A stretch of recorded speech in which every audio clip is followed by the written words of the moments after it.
Black hole क्या है? What is the black hole? जब किसी तारे का ईंधन खत्म हो जाता है तब जाकर ब्लैक होल की स्थिति उत्पन्न होती है। होता यह है कि किसी भी तारे को ऊर्जा उसके अंदर रहे हाइड्रोजन और हीलियम गैस की वजह से मिलती है, लेकिन जब करोड़ों साल बाद यह गैस खत्म हो जाते हैं तब उस तारे के बीच का भाग पीछे रह जाता है। इस भाग को कोर कहते हैं। यह कोर फिर अपने केंद्र के अंदर सिकुड़ने लगता है, या कहें वो बचा हुआ भाग छोटा होने लगेगा, पर एक हद तक ही प्रक्रिया होती नजर आएगी। फिर केंद्र में ज़्यादा द्रव्यमान जमा होने की वजह से तारे का वो भाग खुद ही गुरुत्वाकर्षण को संभाल नहीं पाएगा और फिर एक धमाका होगा और उसी में से जन्म लेगा ब्लैक होल। ब्लैक होल का सारा द्रव्यमान उसके केंद्र में ही होता है। यह केंद्र में रहा द्रव्यमान वाला भाग बहुत ही सूक्ष्म होता है, एक कण से भी छोटा, लेकिन उसमें सूर्य से हजारों गुना बड़े तारे जितना द्रव्यमान समाया होता है। जैसे जैसे यह आगे बढ़ता है, रास्ते में आने वाली सारी चीज़ों को निगलता जाता है। ज़्यादातर तो धूल और गैस को खाकर यह बढ़ता है। यह सारी निगली हुई चीज़ें उसके केंद्र में जाकर ही रुकती है। इससे हम कह सकते हैं कि ब्लैक होल में कुछ नहीं होता, लेकिन सब कुछ होता है। आमतौर पर सारे ब्लैक होल एक जैसे ही होते हैं, लेकिन कुछ का द्रव्यमान सूरज से 100 गुना ज़्यादा होता है और कुछ का करोड़ों गुना। आइए जानते हैं कि ब्लैक होल कितने प्रकार के होते हैं। ब्लैक होल 3 प्रकार के होते हैं। स्टेलर मास ब्लैक होल पहला, दूसरा सुपरमैसिव ब्लैक होल, तीसरा इंटरमीडिएट ब्लैक होल। पहला स्टेलर मास ब्लैक होल, जब किसी छोटे तारे का ईंधन का समाप्त हो जाता है तब उसी में से जो ब्लैक होल बनता है उसे स्टेलर मास ब्लैक होल कहते हैं।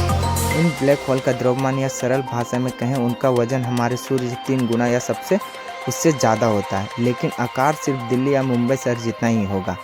हमारी मिल्की वे गैलेक्सी या कहें आकाशगंगा में करोड़ों की संख्या में इस तरह के ब्लैक होल आए हुए हैं।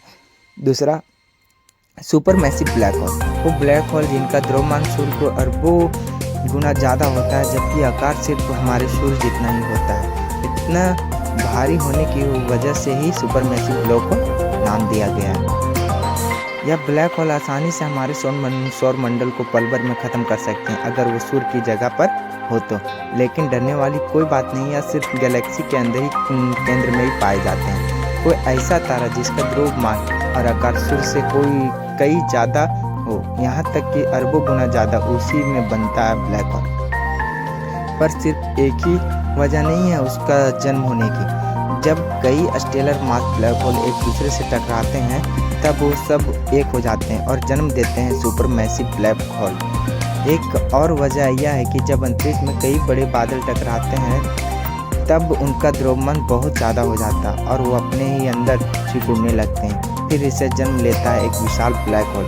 34 संभावना यह है कि तारों के कई समूह एक साथ आते हैं और आपस में मिलते, जिसके परिणाम में जन्म होता है एक सुपरमैसिव ब्लैक होल। तीसरा इंटरमीडिएट ब्लैक होल, क्या हमारे ब्रह्मांड में सिर्फ छोटे और विशाल ब्लैक होल पाए जाते हैं? यह सवाल वैज्ञानिकों के लिए पहली बार बना हुआ था कि क्यों हमें अब तक कोई मीडियम आकार का ब्लैक होल क्यों नहीं मिला।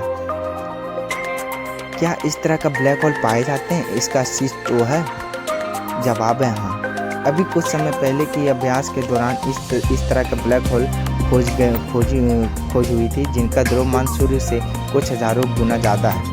साल 2018 के रिसर्च के मुताबिक कुछ गैलेक्सी में ऐसे एक्सरे किरणों को डिटेक्ट किया गया है जो ब्लैक होल की घटना निकलते हैं। यह रिसर्च के अनुसार इन ब्लैक होल का द्रव्यमान 36,000 से 3,16,000 सूर्य जितना हो सकता है। वो तारे जो सूर्य से हजारों गुना बड़े हैं, लेकिन इतने भी विशाल नहीं हैं कि उसमें से सुपरमैसिव ब्लैक होल बन सके।